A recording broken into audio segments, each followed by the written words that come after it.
So there couldn't be anything cooler than being in Sao Paulo tonight on stage with these people, so thank you for coming, and thank you for making this possible. I want to talk about two things, copyright and democracy. Where I come from, when I grew up, this was the picture of culture. This is the picture of culture not so much because people on the screen were boring and totalitarian like that. People on the screen were people like the Beatles or Dylan or the Dead. But instead what I mean is that the audience looked like this. Couch potatoes, or worse, or even worse, the couch cat. Now this was not totally unforeseen that this is what we would become. 105 years ago, this man, Sousa, traveled to this place, the capital, to talk about these things called talking machines. He was not a fan of these talking machines. Here's what he said. These talking machines are going to ruin the artistic development of music in this country. When I was a boy, in front of every house in the summer evenings, you would find young people together, singing the songs of the day or the old songs. Today you hear these infernal machines going night and day. We will not have a vocal cord left, Sousa said. The vocal cords will be eliminated by a process of evolution, as was the tale of man when he came from the ape. This picture, because of these infernal machines, technology like this and like this produced a culture like that. A culture that enabled efficient consumption, what we could call reading, but inefficient, at least amateur production, what we could call writing. A culture good for listening, but not a culture good for speaking. A culture good for watching, but not a culture good for creating. Creating by the millions of ordinary people who sang in Sousa's time and now sat and ate potato chips. And then came the internet. And platforms like YouTube, which changed this culture. Which brought back this spirit we saw in this film, the spirit of remix. In many contexts, most prominently initially in the context of music, almost 7 years ago, we remember this album by the Beatles called the White Album, which inspired this album by Jay-Z called the Black Album, which then inspired this album by DJ Danger Mouse, the Grey Album, which remixed the tracks of the White Album and Black Album together to produce something gray. That's 2004. The equivalent today, somebody like Girl Talk remixes 235 tracks together in a single song as he performs it live on stage. But to me, much more interesting than these individual remixes has been the development of what we could call the community remix. A kind of call and response that the internet has enabled to encourage, to invite people from around the world to create in response to what others have created. So, for example, this video. Soulja Boy, tell me. Hey, I got the new dance for y'all called the Soulja Boy. Just gotta punch it in, crank back 3 times from left to right. Soulja Boy, baby. That video inspired this video. Soulja Boy, tell me. Hey, I got the new dance for y'all called the Soulja Boy. Just gotta punch it in, crank back 3 times from left to right. Then inspired to Disney's great horror, this video. Soulja Boy, tell me. Hey, I got the new dance for y'all called the Soulja Boy. You gotta punch it and crank back 3 times from left to right. Here's another example. More recently, you all, I hope, have seen this extraordinary film by John Hughes, The Breakfast Club, 1985. It's what I thought the Brat Pack was, this group of kids. And I'm sure you all know this song by Phoenix, Listomania. And this was their music video, released when they released that song.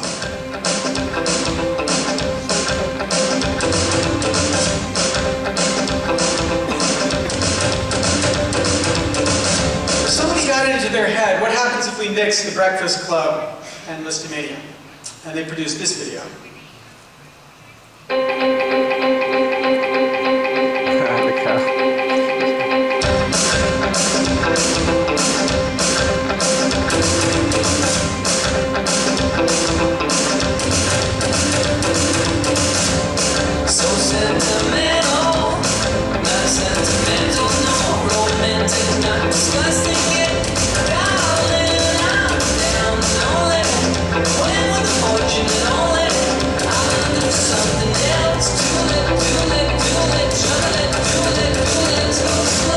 And then somebody got the idea, what if we start remaking this video in local townships around the world?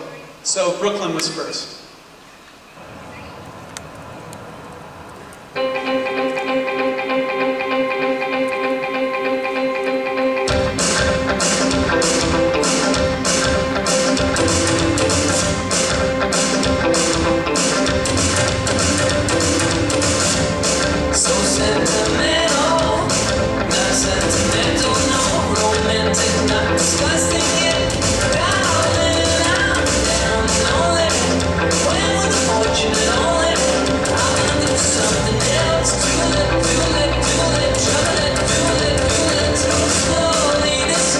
And then San Francisco had to do it.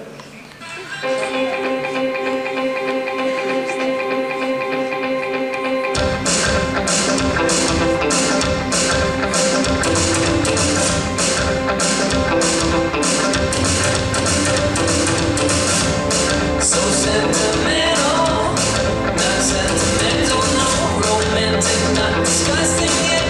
Down and out, down and only. When with the fortune and only, I'll do something else. And now all across the world, there's at least 50 of these remixes that have been made from Amsterdam to Rio, a bunch of cousins, I don't know what that means, Winnipeg, all remaking the same video from their own perspective. So sentimental. And when you begin to see this, you begin to see what Sousa was romanticizing. When he spoke of the young people getting together and singing the songs of the day or the old songs. But today they're not getting together in a backyard or on a corner. Today they're getting together on a digital platform that connects people freely around the world and invites them to create for each other, to share that creativity, and to celebrate the power of that creativity. A technology like these technologies, not these technologies, produce a culture like this culture, not this culture. Enabling efficient consumption, reading, and efficient amateur production. Enabling writing as well as listening. Enabling speaking, enabling watching, as well as the power to create. This read-write culture joins the tradition of read-write culture that has existed from the beginning of man, except for this brief slice of time in the 20th century when culture was just read-only. Now the thing we lawyers have to recognize is this is creativity too. This is creativity. And it's as important, might we say more important, than this creativity. It's a different ecology of creativity, but each of these ecologies of creativity is important. The professional ecology that produced the Beatles, or Dylan, or Sousa is important, but so too is the amateur ecology. Where amateur doesn't mean amateurish. Amateur means those who create for the love of their creativity and not for the money. kids performing, the stuff on YouTube, the stuff Sousa romanticized. This is an ecology of creativity just as important as the professional. And the copyright system that we lawyers produce must support both. It must support the professional through the incentives professional needs, but it must support the amateur and the scientific through the freedoms that these creators need. Again, copyright needs to do two things, not one. It needs to provide incentives and secure freedoms. Again, because this is important, it is not enough to protect the professional. Copyright must also protect the amateur. It must do two things, not one. Now, the world misses sometimes just how profoundly bad democracy in America is. We don't have a high-functioning democracy in America. The effect of special interests in the way America legislates, a pervasive and corrupting influence, distorts how our government works. It's not how it was planned to be. Our framers planned a republic, by which they meant a representative democracy, by which they meant a democracy that was to be dependent upon the people alone. So here's their model. The people and the government. I do my own graphics. It's my own. Pretty cool, right? But the problem here is that Congress has evolved in the United States a different kind of dependence. Not a dependence upon the people, but a dependence upon the funders, the people who fund the campaigns that get people elected to Congress. Between 30 and 70% of the time of a congressman's life is spent raising money to get to Congress. They develop a sixth sense, a constant awareness about how what they do might affect their ability to raise money. They become shapeshifters, constantly adjusting how they view fundamental policy issues as a function of whether it will help them raise money. Leslie Byrne, a Democrat from Virginia, describes how when she went to Congress, she was told by a colleague, quote, always lean to the green. Then to clarify, she went on, he was not an environmentalist. Corruption.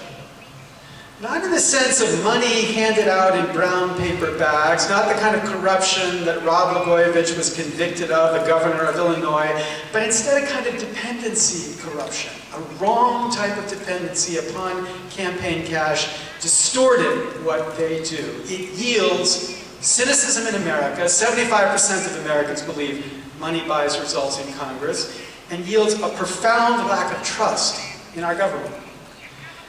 According to the last Gallup poll, 11% of the American public has faith in Congress. 11%. We should put that in context.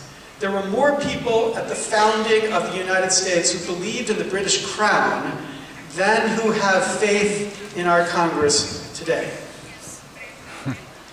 Now, this corruption has consequences. It has consequences for copyright.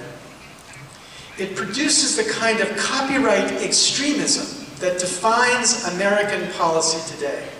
Extremism that has produced a war. We fight many wars, but the one I'm talking about here is the copyright wars. Wars which my friend, the late Jack Valenti, referred to as his own, quote, terrorist war, where apparently the terrorists in this war are our children.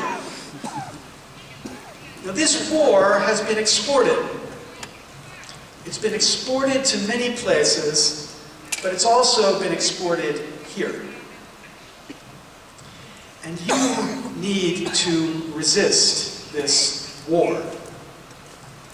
You need to live in this balance between the anti-copyright forces and the extremist pro-copyright forces, between these extremes. And if there was one place in the world where there was hope, that was possible. It was here. Today there's mixed hope that it's possible here.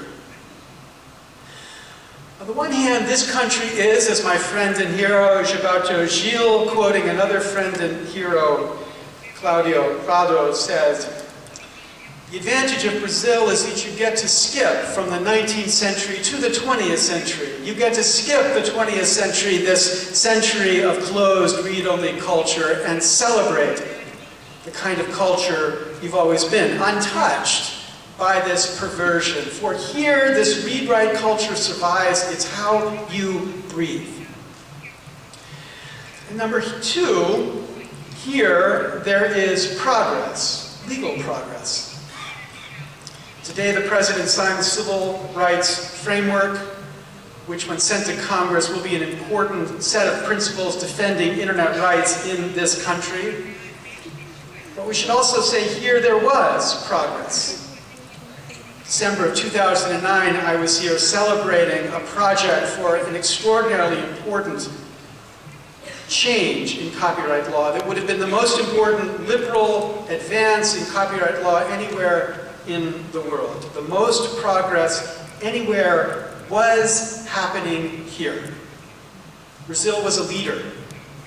Took the lead on the development agenda in WIPO, pushing WIPO to think about issues other than how to benefit Hollywood and the equivalents. It stood up to those interests around the world. It stood up to this form of northern extremism.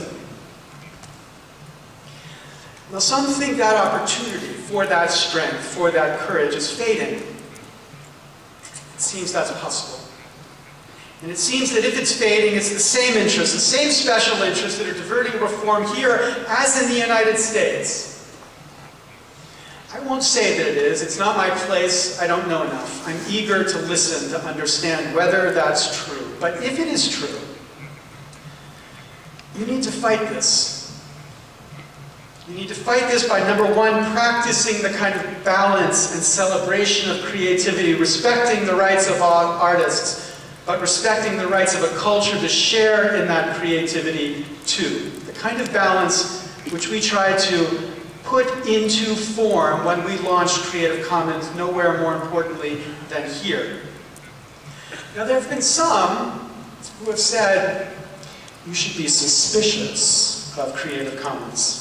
For after all, it comes from the United States. And I say, of course you should be suspicious of anything coming from the United States. Of course. Be suspicious. Just like you should be suspicious about the extremism of the war we export on extreme copyright protection. Be suspicious of all of it, but then reflect on the values Creative Commons stands for, and whether they resonate with this culture and this tradition. Because the values of balance and celebrated creativity are values I learned here, at the feet of the teachers on this stage, watching them create the kind of culture we could only imagine. That's number one. Number two, you need to join this fight against this kind of corruption in every collective, of every sort, fighting against the kind of corruption that distorts governments or collecting societies, against the interest of those it is to represent. Because the thing we know, and I've said here before, there is no way to kill this creativity. We can only criminalize it. There's no way to stop generations of kids from around the world producing and sharing what they produce. We can only drive it underground. We can't make this generation passive the way my generation was. We can only make them, quote, pirates.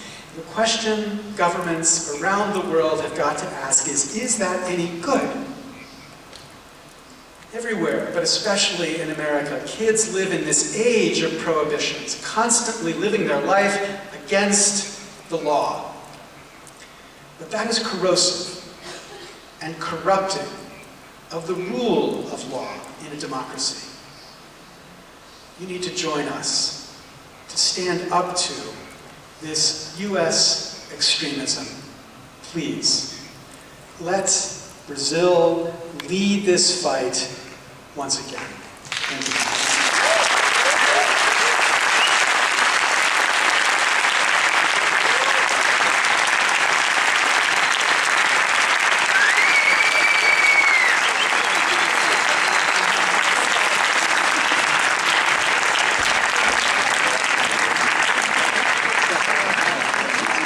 Thank you, Larry. Thank you very much. Muito obrigado.